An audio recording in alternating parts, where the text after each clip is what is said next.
Iets wat ons baie goed ken in Suid-Afrika is mense wat by 'n robot staan en bedel.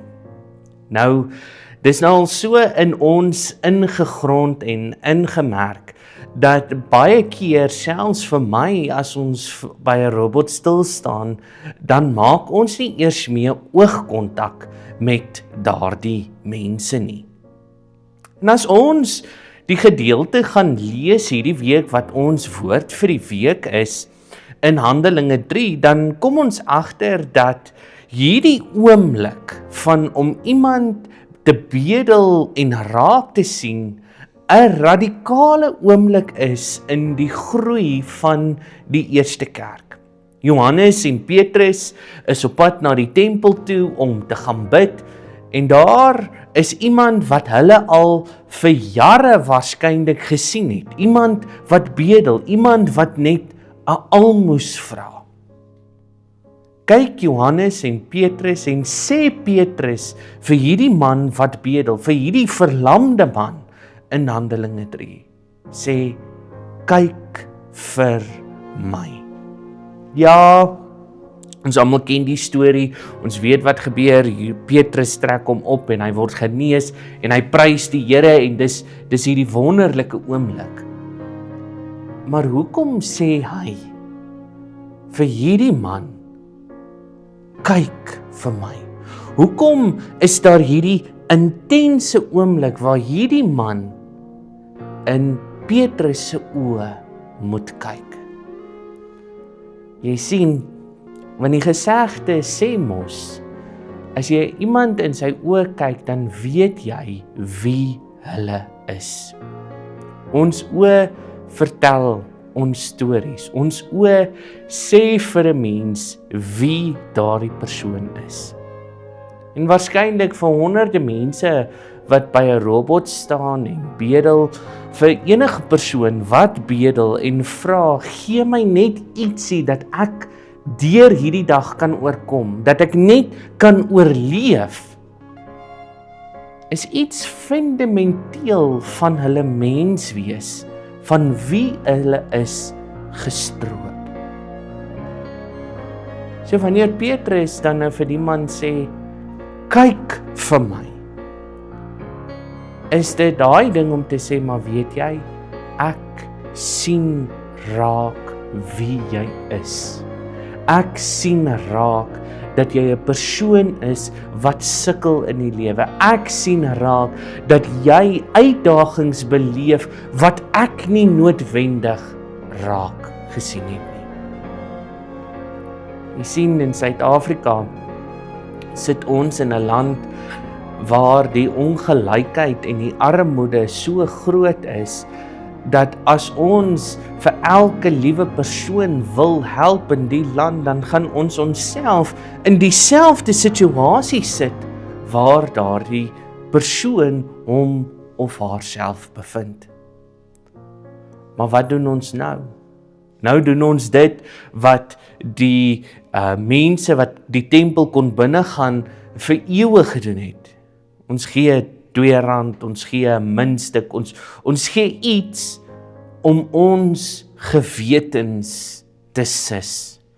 Om te sê, joh, daarom het ek iets gedoen, daarom het ek hierdie persoon gehelp. Of wat? Is ons gesprekke, ja, maar daai ou gaan net drank gaan koop, of daai ou gaan net sigarette gaan koop, of daai ou gaan net dwelms kry. En elke keer wanneer ons daai stelling maak, dan haal ons die menswees uit daardie persoon uit. Het jy al ooit gewonder, daai persoon wat langs die straat staan en bedel, wat by die robot besig is om dinge te doen, wat hulle nie moet doen nie, hoekom doen hulle dit? Hoekom het hulle op 'n punt in hulle lewens gekom, dat hulle dit moet doen, dat hulle moet bedel, om te kan oorleef? En daarvoor kan ons 'n klomp redes gee. Maar Petrus en Johannes het stil gestaan. Petrus en Johannes het daardie persoon wat daar staan en bedel, gesien soos Jesus daardie persoon sien. Dalk miskien moet ons dit meer begin doen. Dalk miskien moet ons die persoon wat by die robot staan meer raak sien as iemand wat Jesus sal lief hê, as iemand wat die samelewing verwerp het. Dalk miskien moet ons daardie petroljoggie wat dalk 'n fout gemaak het met die bedrag of wat ook al petrol jy ingegooi het of diesel ingegooi het, dalk meer genade betoon. Daardie kassier by die winkel, by Checkers of by Pick n Pay of by Woolies of waar ook al jy jouself bevind, dalk net meer vriendelik wees, want jy weet nie waardeur daardie persoon gaan nie.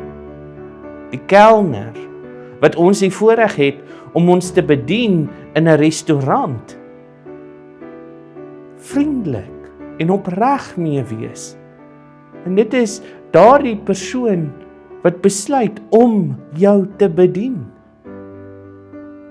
Jy sien, Petrus het in die man se oë gekyk en hy het vir Jesus Christus raak gesien. Die persoon langs die robot, wie sien jy raak? Nog 'n druggie? Nog 'n alkoholist? Nog 'n pathetic human being? Of sien jy die liefde van Jesus Christus raak? En dan die treffende woorde: silwer en goud het ons nie, maar wat ek vir jou kan gee, dit gee ek. Die liefde van Christus, die omgee van ons Here Jesus. In hierdie week wat voorlê, kom ons doen dit. Kom ons wees die voorbeeld. Kom ons wys die liefde van Jesus in die wêreld daar buite. Amen. As jy van hierdie video's hou en jy wil graag jou opinie lig of vra of dinge waaroor jy wonder, asseblief gesels saam met ons aan die comment gedeelte hieronder. As jy van hierdie video's hou, like, subscribe tot ons YouTube kanaal. En as jy 'n tuiste soek waar jy wil welkom voel, waar die liefde van Christus heers, kom en wees deel van ons eredienste hier in Vanderbijlpark in SW7, waar ons glo ons die liefde van Christus uitleef of althans probeer uit te leef. Baie dankie dat jy die tyd geneem het om hierdie video te kyk. Tot ons mekaar weer sien. Totsiens.